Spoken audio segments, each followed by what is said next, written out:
Était un peu plus, on va dire, bien senti cette fois-ci. Bon, c'est peut-être que parce qu'on a gagné après coup qu'on peut le penser.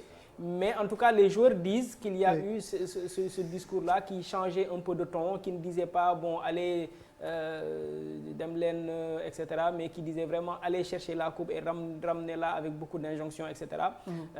Pourquoi je trouve que c'est une tradition qui est assez intéressante, c'est que j'ai l'impression qu'en tout cas, dafa mel ni bëriwul dëkk yu koy def yu ko institutionnalisé comme ça.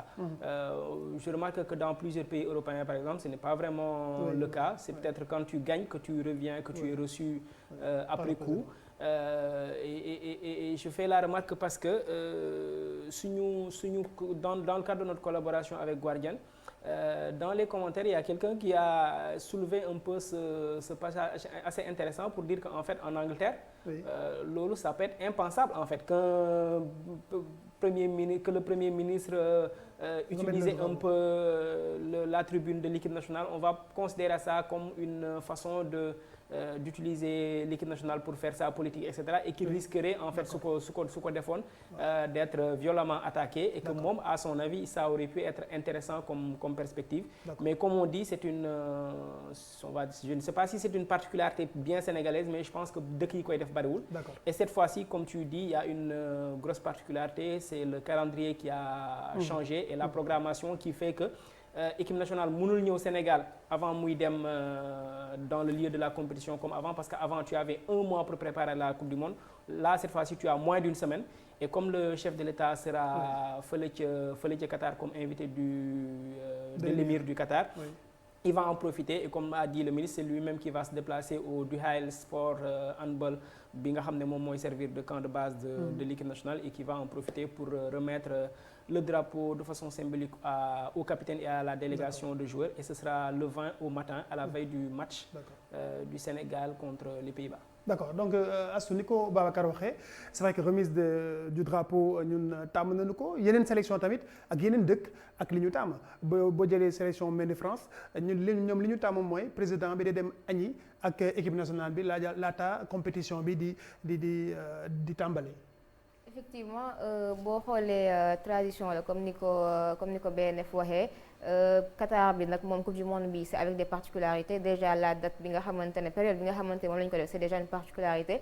Aussi joueurs yi ils ont qu'une semaine, parce qu'il faut rappeler qu'ils vont jouer week-end prochain avant ñuy regrouper pour dem Qatar. Donc dafa doon gàtt trop ñu ñëw fii nii ba Sénégal jël fi drapeau war a demaat fële sa Doha. ku ñëw tàggatoo xam ne tàmmoon nañu tàggatoo. C'est vrai, mais je pense que loolu noonu c'est très intéressant, parce que du moment où ñoom ñu jëlee drapeau bi fii nii seen dëkk, je pense que discours bi environnement bi ñu koy jëlee c'est différent un peu ak bu ñu demee Doha. C'est une tradition bi nga xamante ne pour moi c'est très intéressant pour le peuple sénégalais. Joueurs yi au moins tey gis nañu Abdou Diallo faire un commentaire sur le regroupement des supporters sénégalais à Doha. Donc benn affaire la bi nga xamante ne dafa leen di galvaniser, et voilà, peut-être on n'aura pas cette chance là pour aller à la Coupe du Monde si benn environnement boobu noonu, mais vu que Macky Sall lañ ko invité à Doha, il sera là-bas. Et je pense que la communauté sénégalaise aussi le 20 ils seront déjà elle sera déjà sur place à Doha. Donc dañ ko mën a accompagner au moins ñu am benn environnement boobu noonu bien sénégalais, ñu xam ne sénégalais ñoo ngi seen ginnaaw te am na li nga xamante ne aussi sas nañ leen ko. D'accord, Babacar Ndoye, Sékou Seydi amagu leen nouvelle ci liste Sénégal kañ lay wàcc.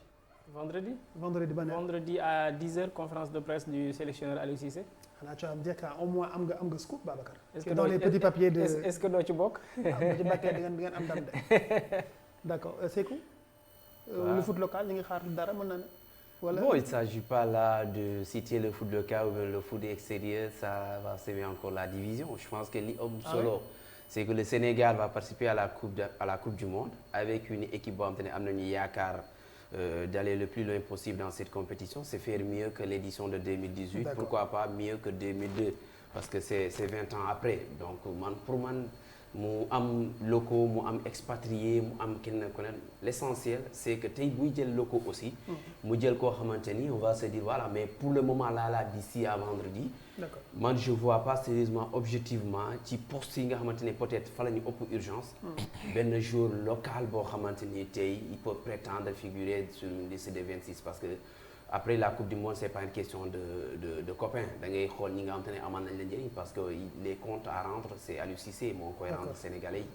Voilà ministre également wax na ci wàllu supporters yi vu qu'on n'est pas encore pareguñu ci extrait bi ñu on va enchaîner avec les supporters c'est que Seydi wax na tamit ci wàllu supporters yi. oui supporters yi parce que moo nekk gros débat bi actuellement parce que y a un choix boo xamante ne xaw na surprendre ñu bëri. Pas parce que il ne mérite pas d'y aller mais c'est justement le choix d'aller jusqu'au navétane jël fa lébu gi. Après lu ñu génnee comme critère c'est critère la boo xamante ne vraiment c'est commun. boo xoolee boo demee Rëbë Dëpp bu Stade de Mbour j'aime beaucoup citer leen ci exemple parce que c'est un comité de supporters tellement organisé même ba Stade de Mbour wàccee en deuxième division voilà un comité de supporters boo xam ne musul cédé en termes de mobilisation. boo demee si navétane nga dem Farba nga dem les Farba mi ngi nekk en banlieue nga dem les comités de supporters yi nekk entre HLM. mi nga xam te ne yëg na d'ailleurs mi nekk Médina donc il y a pas mal de comités de supporters qui sont capables également de se dire que nous sommes candidats sérieux pour dem ci coupe du monde bi après les critères yi ñu évoqué c'est vrai parce que les vidéos de Lébou gi ñoo viral aujourd'hui kuy monter d'ailleurs une vidéo boo ci deful El Hadj Diouf Lébou gi nga ciy def wala nga def ci Allez Casa donc c'est un comité de supporters boo xam te ne bu dynamique bu légitime bu dem ci coupe du monde bi il a expliqué yan mooy critères ils seront 30 donc voilà essayons de voir ce que ça va donner une fois au Qatar mais surtout man c'est la gestion de cette délégation là parce que la coupe du monde elle est assez spécifique quoi. voilà ñu déglu ministre bi ci remise drapeau bi également ci supporters yi ñu déglu ko ñëwaat. Lébou gi xam nga dañu nekk benn comité supporter c'est vrai Rufisque lañ dëkk mais ñëpp defe naa ni de plus en plus nit ñaa ngi découvrir Lébou yi mais seen spécificité li ñuy supporter quand même Sénégalais yëpp d'accord nañu ni Lébou gi fait partie des comités de supporters les plus dynamiques donc du pays defe naa ne liñ Tëngéej xam nañ ko ñiy seetaan pour local xam nañ ko donc on a voulu donc vraiment sur orientation des autorités élargir la gamme mooy c'était le 12e Gaïndé c'était Allez Casa mais aussi Lébou gi qui fait quand même des performances nan la ñuy def ba diversifier ñi nga xam ne ñëpp ñooy dem accompagner l'équipe nationale à travers les compétitions vraiment internationales de grande envergure comme le mondial c'est pourquoi bi ñu jàppee ci ministère bi ni dañuy yóbbu délégation 150 supporters ndax sur les 327 150 supporters la 150 supporters yi dañu jox waa 12e Gaïndé 80 membres jox Allez Casa 40 ñu jox 30 waa Lébou gi donc noonu la demee et loolu c'est une manière aussi d'encourager les autres groupes de supporters yi nga xam ne ñu ngi ci à Thiès wala peut-être à Pikine dégg naa leen ñu aussi ñoom ñuy wax wala ñu ngi Saint-Louis ñoom ñu gën a organiser wu et ci noonu incha allah rabbi y aura d'autres opportunités yoo xam ne dinañ mën a permettre peut-être ñeneen ñi également mën a participer mais il faut dire aussi le 12e Gaïndé c'est presque toutes les entités dans les régions donc fan fépp la dañ ko diversifier donc moo tax d'ailleurs ñu jox leen nombre boobu donc c'est pour dire simplement que vraiment justement le ministre des sports Yankhoba Diattara ci supporters yi ak taxawaay bi ñu war am foofu ca Qatar. waaw bon après pour man le choix est déjà fait maintenant il faudra les encourager ñoom ñëpp. parce que bu ñu fa demee ils vont avoir maintenant le même rôle de représentation du supporter mais du drapeau du Sénégal. mais yamul ci ñoom rek en fait pour man lu nombre mais attends doguma la Babacar mais dinaa la comment ça va se passer comme ni ñu ko yàgg defee fii Casa fële. waaw mais xam nga loolu mi ngi dépendre ci lu bari xam nga FIFA moom ay coupe du monde c'est des sièges fixes. c'est-à-dire ça dépend ci blocu ticket yi nga am. bu fekkee bloc yi ñu am dañ ko dajale bloc yi nekk yu ànd dañuy dend à la kuliyaali mais maintenant bu fekkee bloc yi ñu leen jox. dañoo jox ñi zone sud ñi jox leen zone nord et cetera loolu ça dépend de ça surtout maintenant bu fekkee on a eu l'intelligence ou bien la chance d'avoir ay tickets yoo xam ne pour les 150 parce que 150 bariwul. les 150 supporters mais je dis même au-delà des 150 supporters parce que buñ ko fàtte lu mu tuuti il y aura des Sénégalais yoo xam ne dinañ jóge fii sur des initiatives propres demal seen bopp dina am ñoo xam ne dinañ jóge ci pays sous-région enfin pays zone Qatar bi ay Arabie Saoudite ay Koweït et cetera dina am ñoo xam ne peut-être que dinañ jóge Chine. dina am ñoo xam ne dinañ jóge en Europe wala aux États-Unis man j'en connais des gens qui vont venir du Canada par exemple ça veut dire que sénégalais ñu bëri dinañ jógee foo xam ne sur des initiatives personnelles ñoo xam ne duñu ma tàggu duñu tàggu ministre mais dinañ dem foofu mais une fois que ñu egg ba foofu ils auront le drapeau du Sénégal suñu amee chance peut-être que ñiy jógee woo fii peut-être que ñoom ñëpp mën nañ bokk su fekkee ticket yi ñu leen jox. ci c'est aligné mën nañ bokk ñoom benn bloc. après ñeneen ñi du ñàkk ñoo xam ne ils vont s'éparpiller en fonction des tribunes et des catégories ñi dañ ne catégorie 3 ñi ne catégorie 2 catégorie 1 moo gën a cher mais du ñàkk également ñoo xam ne seen moyen may na leen ko dinañ fa nekk également mais li gën a important mooy ñi nga xam ne ñooy dajaloo ci le lot le plus important qu'ils aient assez de visibilité mais que ñu am également harmonie après bon chaque groupe aussi a sa spécificité wala ses spécificités ses rythmes mënoo imposer par exemple Allez Casa tëggul lébu gi wala feccu lébu gi ak affaire yooyu xëy na dina jaxasoo dina xumba et tout mais l'essentiel pour man c'est que ñoom ils se donnent du plaisir d'abord parce que c'est un événement très important c'est pas donné à n'importe qui mën nga ko dund une fois dans ta vie peut-être que du ñaar et cetera il faut qu'ils se donnent du plaisir pour mën a transmettre un peu cette énergie positive aux joueurs parce que man li may bañ rek très souvent mooy ñu dem ba foofu di gérer ay détails alors que y a vraiment plus important à gérer quoi ay kii moo tëgg di ma déranger ak ay kii ak nangam ils partent tous avec demuñu couleuru lébu gi dematuñu couleuru Allez Casa dematuñu couleuru 12e gaynde wala leneen ak leneen couleuru vert jaune rouge bu Sénégal lañ demee une fois que ku ci nekk intégré loolu ku ci nekk boo di nga am peut-être ouverture d'esprit pour jàpp ne peut-être que rythme kële ça va être quelque chose que tu vas découvrir mën nga ci ànd ainsi de suite et puis ñoom ñëpp ñu ànd ci loolu dinañ ci ñëwaat parce que waxtaan bu gën a yaatu la dem naa Dakar Arena j'ai vu avec le basket comment ça se passait Casa day tëgg bu pare may benn comité bi ñëpp ànd ci li ñu et puis bon après cooli moom bu la kenn nax tant que Sénégal a ngi dugal di gagner moom d'accord mel ça va Cheikh Diop demoon na seeti wàlle bu gi dañ koy dem xool ñëwaat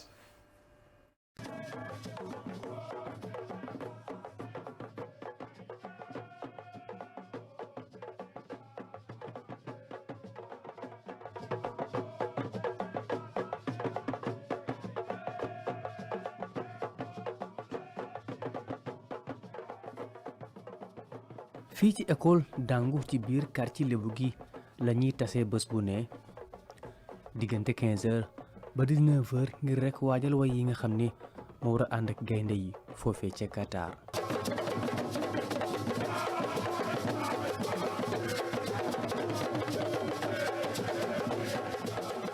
ñoom ñëpp sol lu xonq supporters yi ànd ak ASC Lébu gi nga xam ne bokk na ci ASC yi ëpp doole fii ci Sénégal ñoom la ñu tànn mu di guléet ngir ñu ànd ak Sadio Mané ak seeni ñoñ ba tax na duñu bàyyi dara waajtaay yi lépp a ngi jaar yoon. waaw préparatifs yi ñu ngi si comme ni ngeen ñu si fekkee rek depuis nga xamante ne d'une manière officielle wax nañu ne ASC Lébu gi dina dem supporter li nga xamante ne mooy équipe nationale ci bés boobu rek lañ tàmbali li nga xamante ne mooy wàccaay bi donc si wàccaay yi maanaam avant ñuy dem gis ngeen ne chaque ngoon dañuy ñëw fi nga xamante ne mooy école bi di def ay séances de répétition parce que yaakaar gi nga xamante ne sénégalais yi am nañ ko si ASC Lébu gi pour mu supporter les Lions yaakaar bi nga xamante ne le président de la République Macky Sall ñu koy remercier de passage am na ko si supporter yi ASC Lébu gi donc ba jël leen ñu war a dem supporter li nga xamante ne mooy équipe nationale donc ñun loolu def nañ ko yitte ba tax na à chaque fois rek ngoon gi à partir de 15h rek dañ ñëw fi nga xamante ne mooy école Dangu di def ay séances de répétition pour waajal ni nga xamante ne ni vraiment noonu la ñu war a mën a pousser les Lions du Sénégal. fanweer la ñuy tànn ci ASC Lébu gi ngir ñu ànd ak gaynde Sénégal ci askan woo xam ne toll nañ ci fukk ak juróom-ñaari millions mu di tànneef boo xam ne rëy na lool ci seeni bët tey doomu Sénégal bu ne bëggoon na cee nekk bu dee ci ñenn ñi du yomb lool ngir def tànneef bu ni mel ñoom ñi nga xam ne daanaka ñoo màggandoo amuñu ci benn jafe-jafe. quartier bi donc dañu nekk ñoo xamante ne ay dëkkandoo lañ nekk ay mbokk yàgg a ànd yàgg a dem uti ba tax na même bu ñu moyoon benn sax du ñu am jafe-jafe jël kenn kooku yóbbu ko parce que fii moom ni ñu koy waxee rek ala xàccundoo dóorandoo laakoon faakoon ñaakoon comme ni ko lébu yi doon dundee rek. tànneef boobee tax na ñoom ñi fas ñu yéene benn yoon gàccaal ñi leen ko defal tax na it ñi ngi waajal bu baax a baax te it lu yees fas nañ ko yéene gis ca coupe du monde ba. ñoo ngi sant yàlla bu wér di wax ne ñoo ngi ci wàccaay bi nag boobu ba léegi defe naa ne école bi mooy suñu kër ñuy préparer pour def fa daal lu rëy loo xam ne nii dinañ xam ne ASC Lébu gi ñëw na ñu andi tamit benn façon yeneen i facette moo tax chaque jour 16h bu jotee ñoo ngi fii ba 19h ou yenn saa yi ba 20h sans dépasser création yi fu mu mokkee rek ñu ñubbi comme leçon la si loolu daal la ñu toll si loolu la ñu nekk pour l'instant.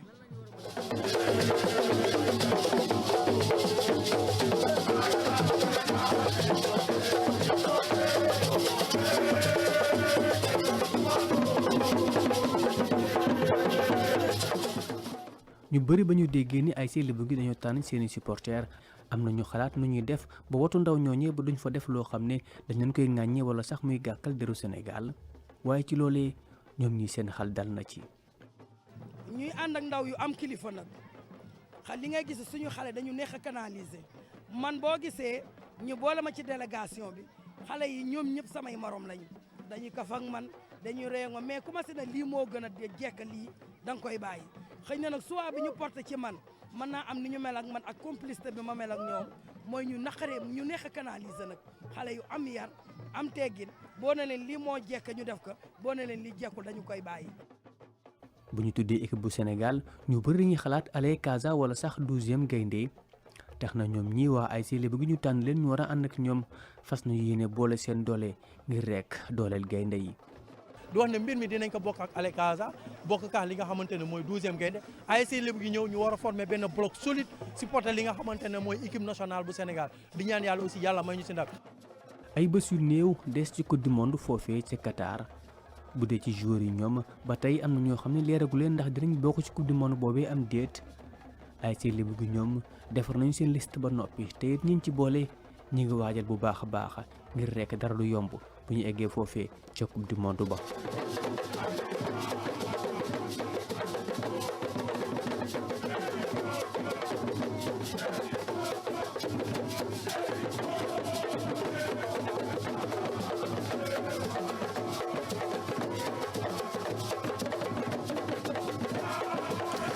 ASC Lebougui Cheikh Diop moo demoon gën leen xamel ak supporters yooyu nga xam ne ñoom itam seen xarañte tax na ba ñu tànn si ñenn war a dem gunge équipe nationale bu Sénégal waaye nag duñ ci yem ndax gën naa yaatu Cheikh dina gën a yaatal liggéey boobu nga xam ne demoon na ko dafa defi ca Tëngéej ci waa ASC Lebougui. Astou yow rek laa déggul ci supporters yi yow ban gis-gis nga ci am.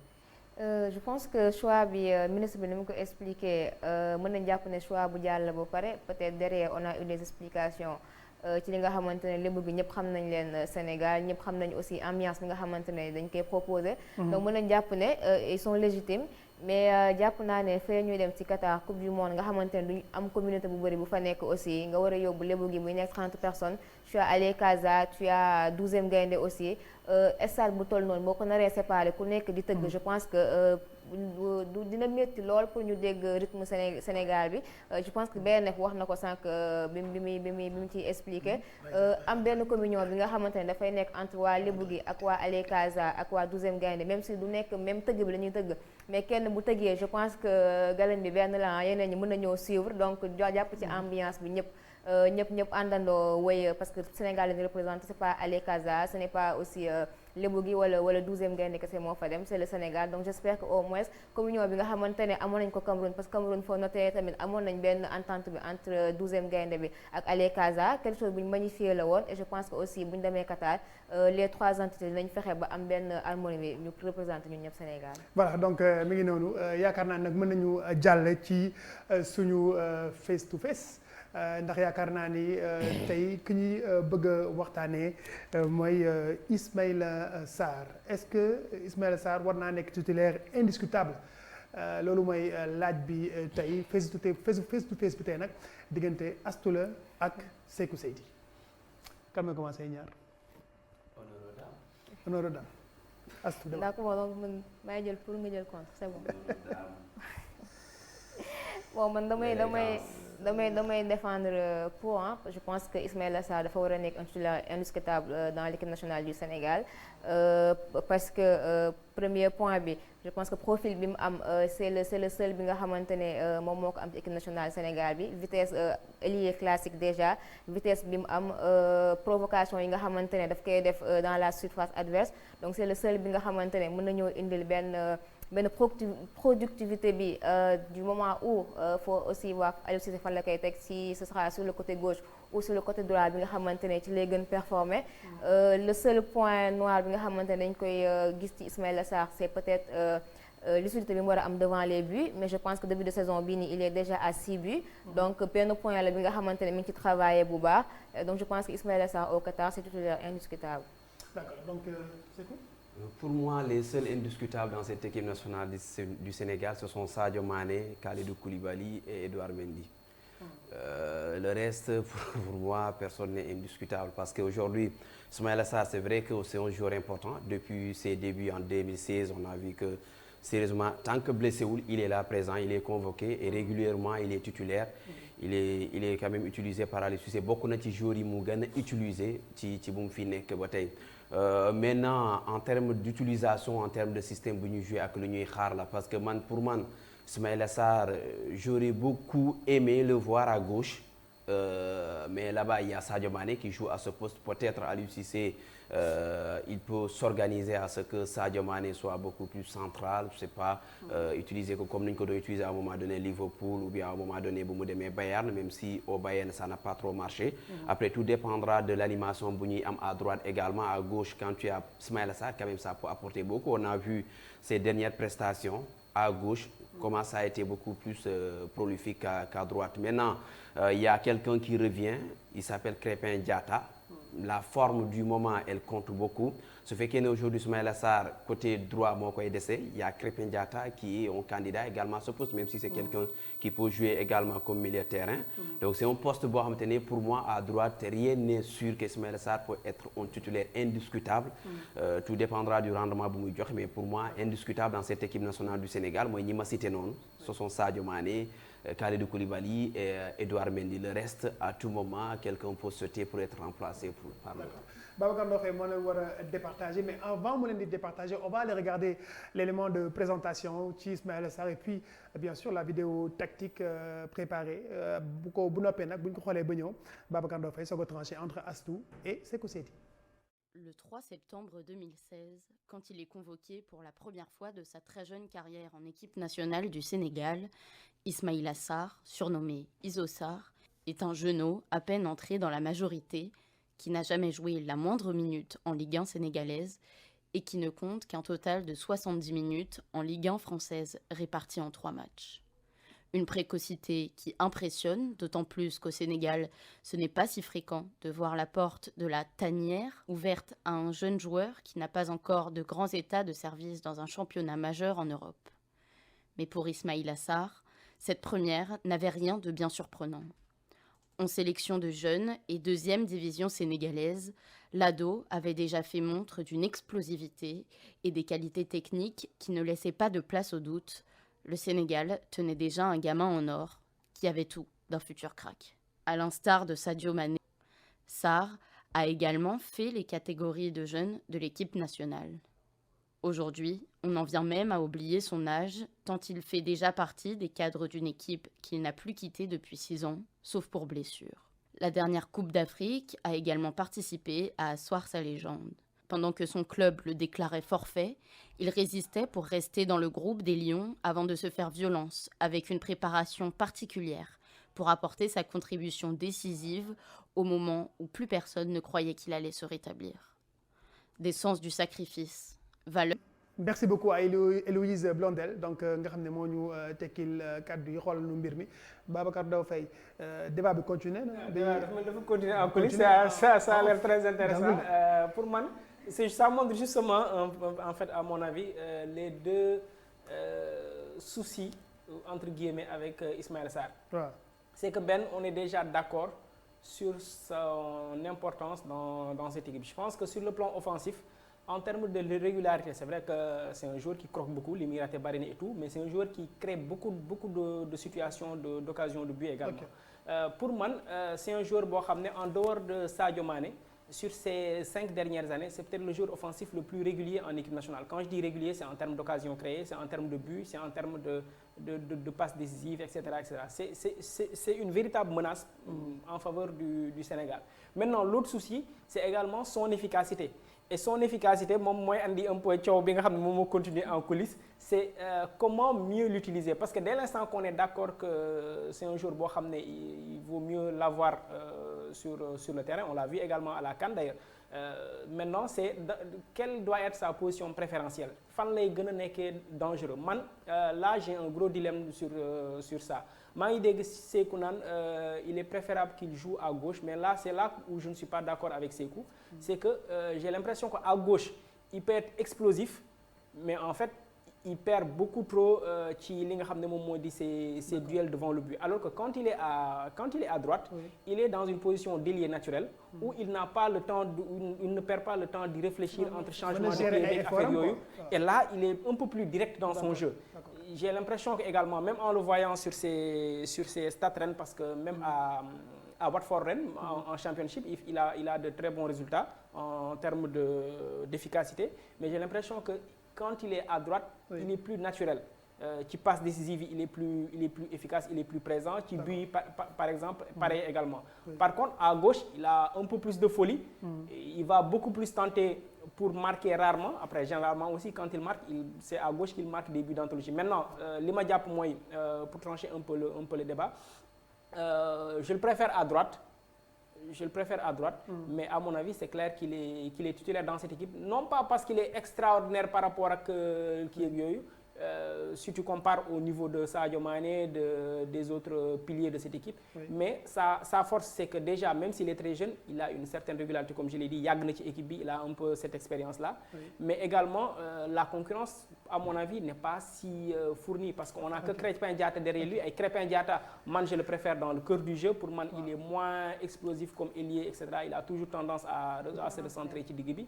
Après, il y a peut-être Demba Seck, mais qui, pour moi, part un peu de trop loin, parce que l'unico football équipe nationale Barégoul, même si c'est un très bon ailier en tout cas de ce qu'il montre en club, mais c'est surtout un souci de concurrence par rapport à ce poste-là.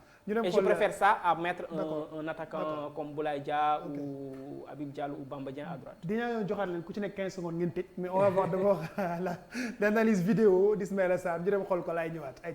Cette vidéo, on va parler d'Ismaïla Sarr, de son impact pour l'équipe nationale du Sénégal, de ses défauts, mais aussi de ses qualités.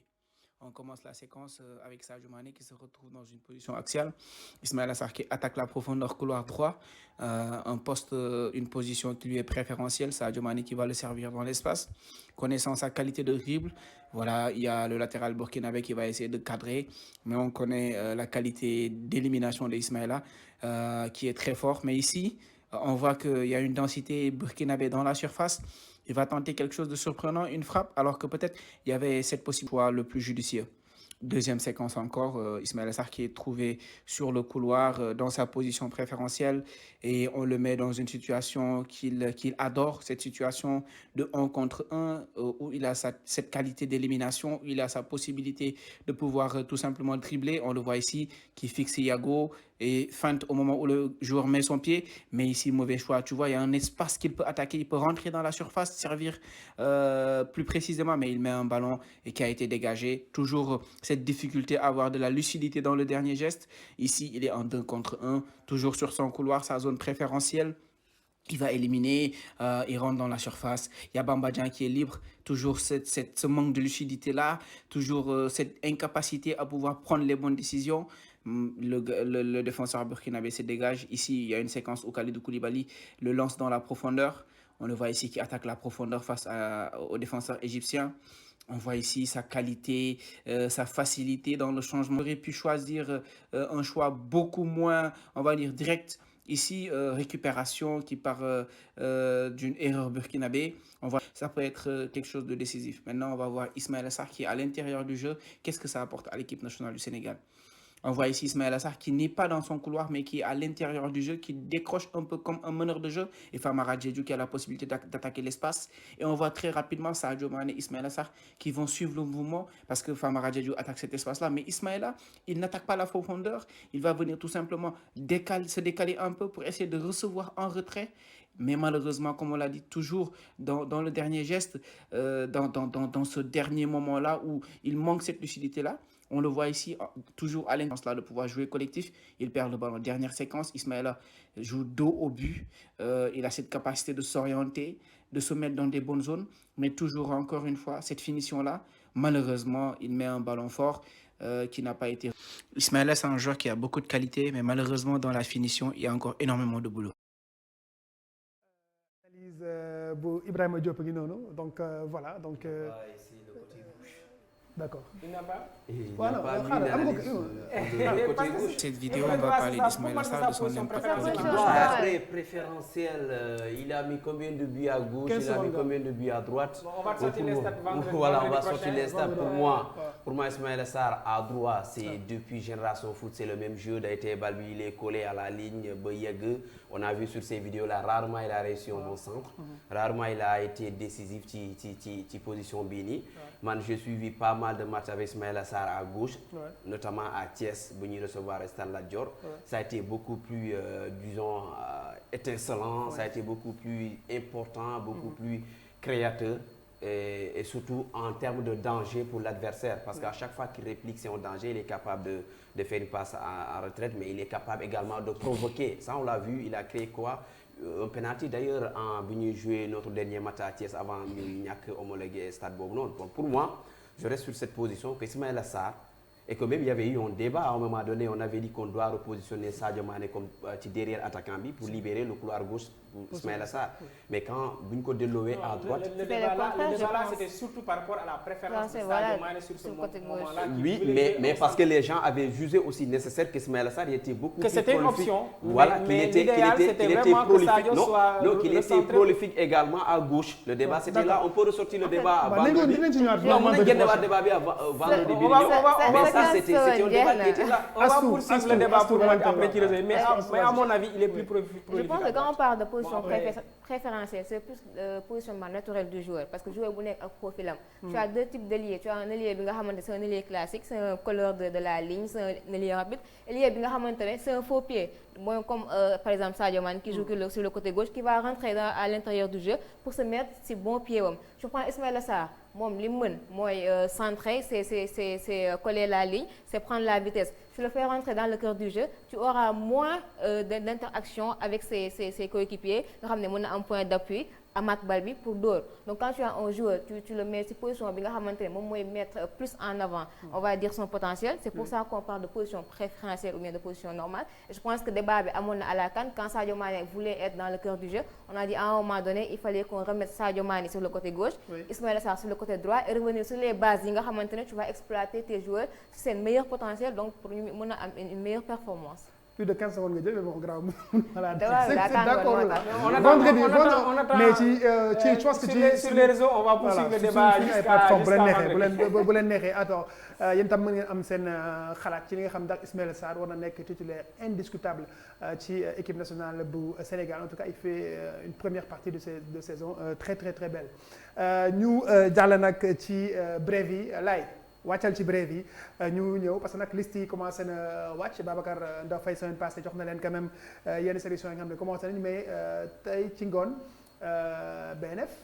Oui, Brésil gis liste am wàcc na di Brésil nga xam ne c'est certainement l'un des très grands favoris de ce tournoi parce que Brésil moom quelle que soit la situation je pense que dañ koy coché ci même bu andi woon équipe ay ouvrier sax dañ koy coché ci favori yi parce que c'est quand même la nation la plus titrée. Même bu fekkee gëj nañ jël li nga xam ne moom moo di coupe du monde bi depuis quoi depuis 20 ans maintenant su ma juumul depuis 2002 ak ñoom Ronaldo. Et là ils ont sorti une équipe quand même qui est assez solide en tout cas en termes d'effectifs c'est assez joli à voir. On a les Madrilènes champions d'Europe en titre, Rodrigo, Vinicius Junior et puis l'ancien madrilène bien sûr Casemiro, mais également am nga kii di Neymar qui va être un peu le porte-drapeau, le porte-étendard de cette équipe Neymar Junior du PSG. Tu as également Lucas Paqueta, tu as Anthony et Rafinha du FC Barcelone, Richarlison bu Tottenham. Li frappé c'est surtout l'armada offensive de cette équipe-là. On a l'impression que chacun peut être titulaire. On a qui d'autre? Gabriel Jesus. Et il y a bien sûr Firmino et Coutinho, il me semble, qui sont absents de cette liste. Ça va être, on va dire, le gros coup on va dire leur absence, mais et même derrière c'est une équipe qui impressionne ci attaque bi, mais ci ginnaaw tu as également des défenseurs de qualité et l'inépuisable Dani Alves, tu as Militao, tu as Thiago Silva, Marquinhos entre autres, et tu as de très bons gardiens également ci ginnaaw. C'est une équipe vraiment assez équilibrée et très solide ligne par ligne. Ça va être naturellement une des équipes à voir. D'accord. Astou, c'est vraiment un mix entre les anciens et les nouveaux. Bu ñu xoolee ñu bees ñi quelqu'un comme Bruno Guimaraes qui fait une très belle saison avec Newcastle, qui en est un peu le patron, en tout cas le patron du milieu de terrain. Gis nañ également le retour de Fred, pas très en forme, pas toujours titulaire avec Manchester. Mais Rafinha, Anthony, c'est quand même l'avenir de cette sélection-là. Effectivement, comme ni nga ko waxee, je pense que équipe bu nekk dafay soxla benn anciens yi nga xamante ne ils sont là pour l'expérience, ils sont là pour gérer, on va dire, le vestiaire. Soxla aussi ay jeunes yi nga xamante ne de par leur explosivité aussi bëgg bi nga xamante ne bëgg nañ ko gagner une coupe du monde. Je pense que c'est un mix bi nga xamante ne ça marche bien. Comme ni nga ko waxee, on a les Madrilènes, Vinicius ak Rodrigo yi nga xamante ne ils ont fait une bonne coupe d'Europe. Aussi important ci dispositif Real Madrid bi pour gagner la Liga, donc je pense Gabriel Jesus qui est de retour. Si en plus on avait parlé de son absence par rapport ak bi ñu joué dernière fenêtre bi, mais effectivement foofu laa doon ñëwee sax ma ne peut-être les coachs avaient déjà en tête équipe yi nga groupe yi nga xamante ne moom la ñuy yóbbu Qatar, donc parfois essayer de changer un peu, essayer d'autres joueurs aussi mën na la permettre nga am plus d'options quand on sait que ak coupe du monde bi nga xamante ne en milieu de saison la mën ngaa am blessure fii nii, après tu seras obligé d'avoir un remplaçant, donc c'est toujours bien d'essayer des joueurs d'intégrer dans le groupe pour xam li muy joxe. Seydou Tiit maa ngi koy gis ci benn interview mu naan da doon yeewu 4 heures du matin des fois sax di xaw a kat ji soxna si parce que tellement il avait des maux de tête, parce que il a dû faire des choix extrêmement difficiles et il y a eu des Brésiliens qui méritaient vraiment d'y être mais qui sont pas sur la liste. Justement, j'imagine, parce qu'en fait c'est ça parfois difficulté yi ni entraîneurs yi di am, surtout si tu as une large palette de joueurs très talentueux qui sont en forme dans leur club respectif, parce que tey quand on te dit qu'il y a pas Firmino et qui actuellement est l'un des meilleurs aides ci li nga xamante ne mooy ci saison bi pour le moment nekkul ci liste bi à son âge voilà ñëwul, et à côté on voit des jeunes yoo xamante ne ñooy ñëw, surtout Rodrigo. Man je pense que c'est un jeune boo xamante ne je suis très heureux gis ko pour mu disputer une coupe du monde comme ça boo xamante ne le Brésil c'est quand même l'équipe favorite de cette compétition-là, quoi. Et Dani Alves qu'on revoit. Ouais, Dani Alves, parce que c'est comme ben bi koy wax l'inévitable Dani Alves, parce que gars yi dinañ ci coow ci, mais Alves c'est difficile en fait. C'est un soldat. C'est-à-dire tant qu'il est en forme, il est compétitif, c'est-à-dire c'est quelqu'un koo xamante ni c'est l'un des rares Brésiliens yoo xamante ne à son âge capable de faire ce que les jeunes ne sont pas à mesure de reproduire sur une pelouse. Donc je pense que tey au-delà même de ce qu'il peut apporter sur le terrain, Astou mi ngi koy wax l'expérience et surtout la gestion des vestiaires, parce que genre compétition yi la gestion des vestiaires moo ci ëpp solo li nga xam te ne mooy am terrain. Gestion émotionnelle non, surtout la gestion hors de la pelouse, ce qui se passe dans l'environnement du groupe, ce qui se passe aux entraînements, ce qui se passe dans le vestiaire. Le Sénégal a gagné la CAN en partie grâce à ça, parce que dañoo am une gestion boo xam ne am na ci. Je pense que ce Brésil-là ñi ñaa ngi koy wax avant même la publication de cette liste-là, c'est que Tite il a raison, parce que mënoon na def beneen 11, je veux dire beneen 26 boo xamante ne peut-être day xaw a yamambaay, mais au moins di nga ci doon retrouver des jours yoo xamante ni te tu vas dire non mais attends c'est une équipe qui peut être toujours favorite pour cette compétition-là. Donc je pense que il a un groupe boo xamante ne surtout il y a une cohérence des buts en attaque, il y a tout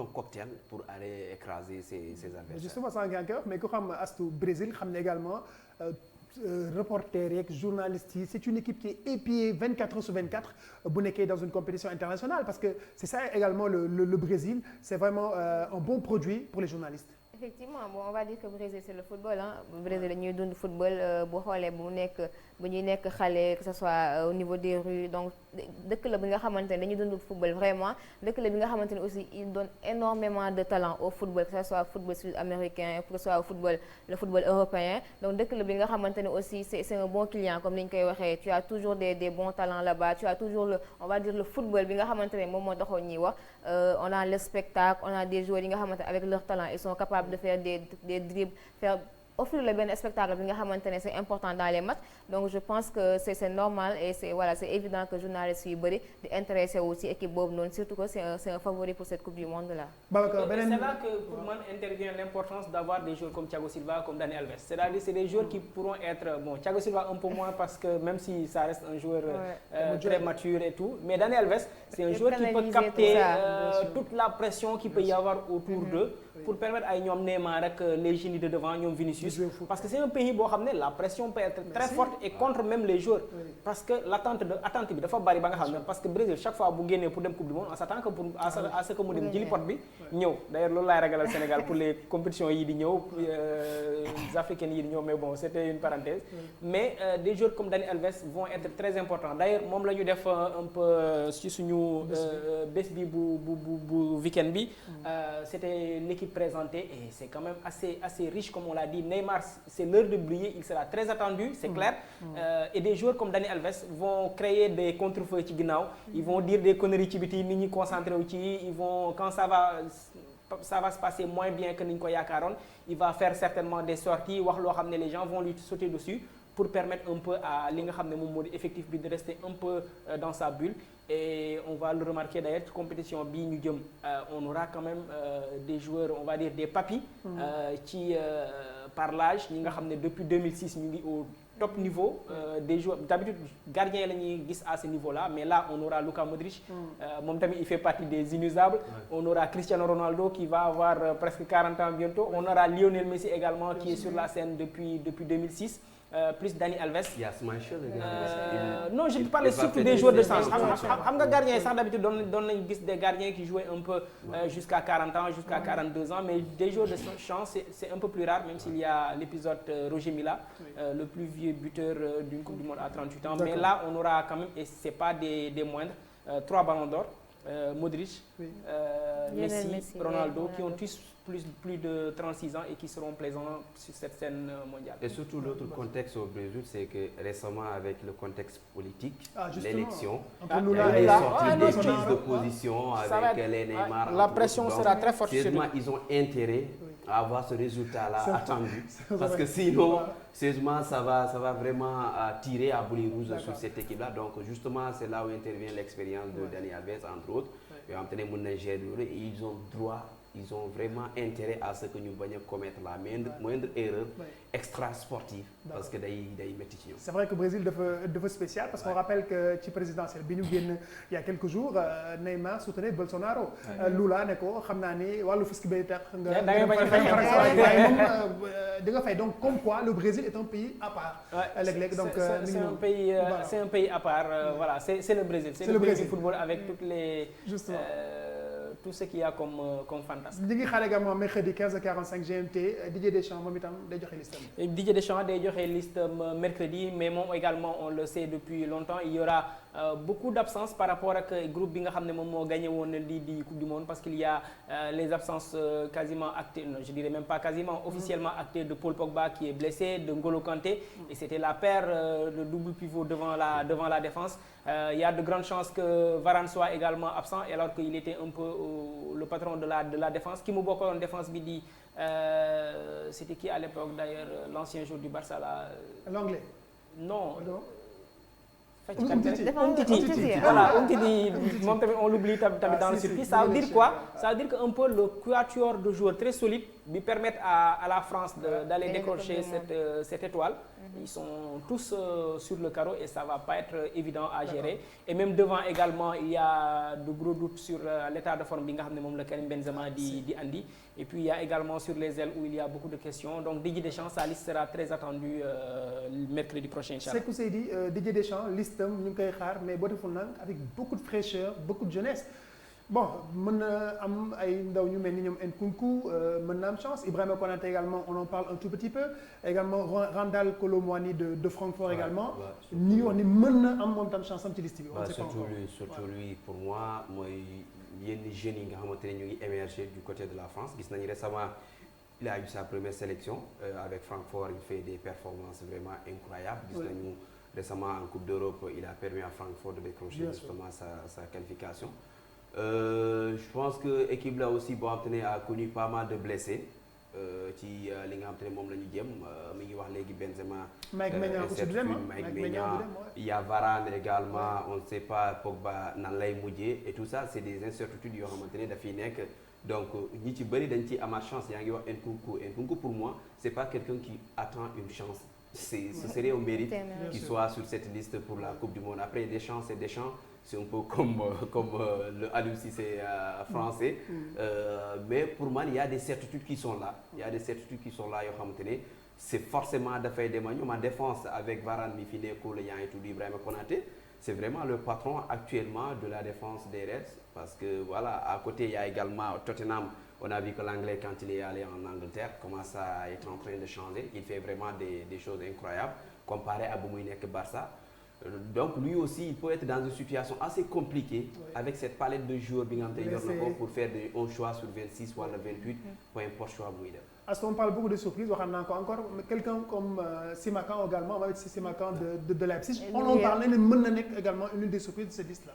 waaw boo xoolee aussi les blessures que la France a au niveau du milieu de terrain je pense que am des joueurs comme Simakan aussi juste revenir un peu si sélection Nkunku bi parce que je pense que Nkunku ça fait un moment quand même qu'il se montre je pense que qu'il demande à Deschamps de décrocher le téléphone donc pour ñu woo ko pour man même sans blessure ce serait pas une surprise mais ça serait un mérite la même chose comme pour Kolo Muani aussi gis nañu ne Benzema aussi ça fait un moment qu'avec Real Madrid ça marche pas trop depuis qu'il est Ballon d'Or on peut dire donc je pense que Deschamps instant bi situation bi mu nekk il a beaucoup de blessés donc c'est normal que ñu am ay surprises jeunes yi nga xamante ne quand même ils se sont montrés quand on revient à la défense comment il s'appelle Varane juste pour information am na information bu génn il paraît qu'il va être sur la liste donc peut-être mën nañ ne Konaté je suis pas trop sûre parce que moom aussi depuis début de saison c'est pas comme s'il était vraiment en forme mais il faut aussi parler de Upamecano qui est en train de faire une excellente saison au niveau du Bayern de Munich.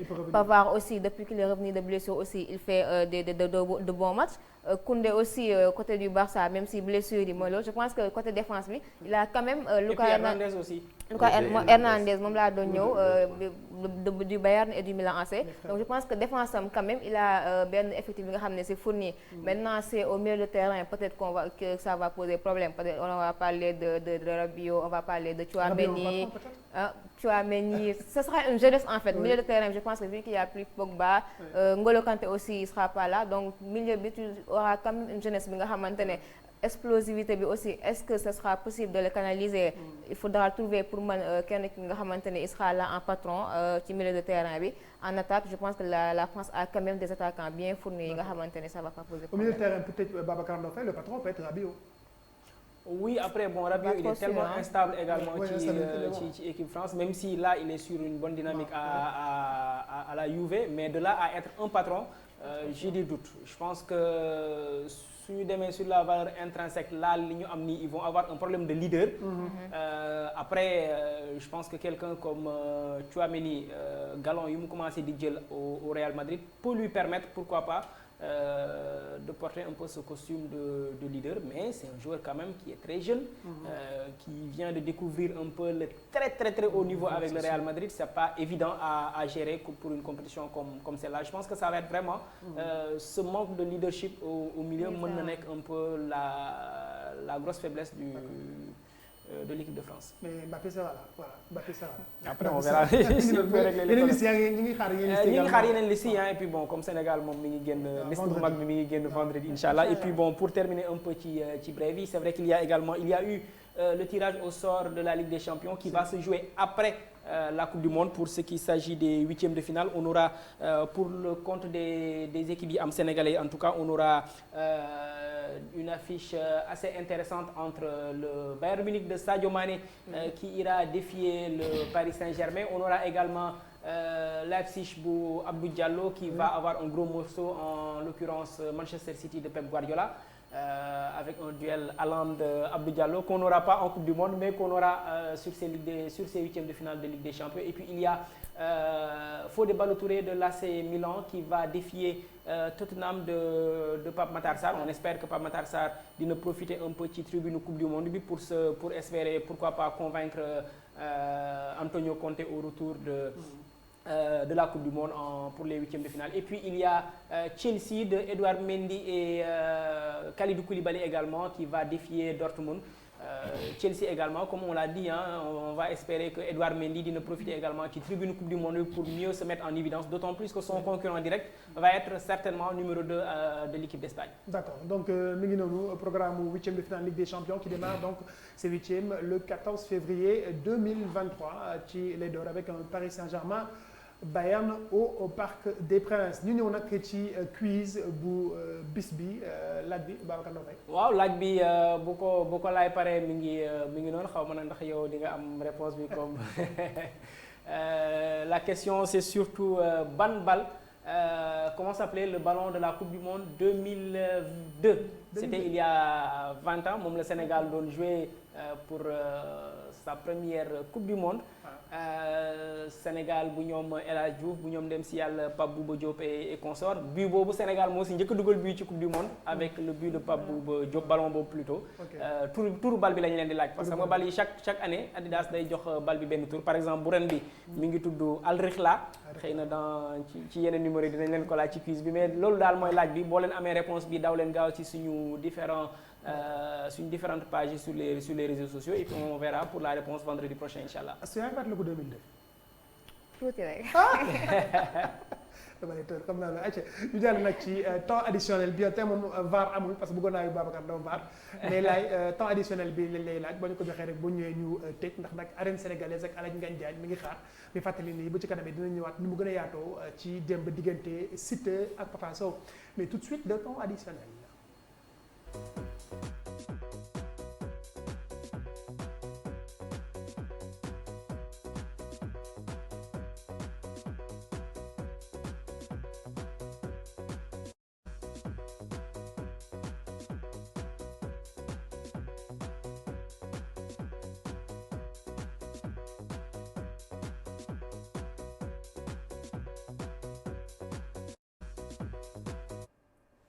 voilà mi ngi noonu tey suñu temps additionnel as xam nga la. Ndiaye la. Elimane Ndiaye. war na def séparé dans sa mi nag balaa muy dem Qatar moom ay mbalax yu ay pas yu tegu ci temps lañ bëgg quoi. mi ngi noonu Elimane Ndiaye di voilà joueur du Sénégal bi nekk Sheffield United moom itam mu ngi noonu tey ma nekkoon suñu moo bokkoon tey suñu temps additionnel moom donc tey moom la ñu tànnoon ci seen jotaay bi di club mondial. Babacar yaakaar naa ni mën nañu taxaw fii ndax bëgguma ñu yokkaat temps. aywa jeex na mu toll temps additionnel kay. wala da ngay woo baar non aw ma baar. kenn woowu ma de c'est bon. kon baax na comme laay moo nekk ci cabine VAR bi bu la woo rek baax na. waaw mooy cabine VAR bi merci Babacar. jërëjëf Bouba. Sekou Seydi. merci beaucoup à vendredi inchallah. Massa Thiono maa sonn ko trop tey mais toog nga. Massa Thiono allez. Astou. Merci beaucoup Bouba, merci à tous les téléspectateurs de ITV. Seen face to face bàyyi leen ko ba léegi. dañuy continuer après émission bi. dañuy continuer ba kër ga. Adja mi ngi noonu on se retrouve vendredi prochain ci télé bile à la même heure sur la même chaîne et puis merci beaucoup à toute l'équipe de production à la réalisation Laye merci beaucoup Modou Khinine moo nekkoon ci son ba on se retrouve vendredi et surtout n'oubliez pas que le foot ne s'arrête jamais sur ITV. Salut.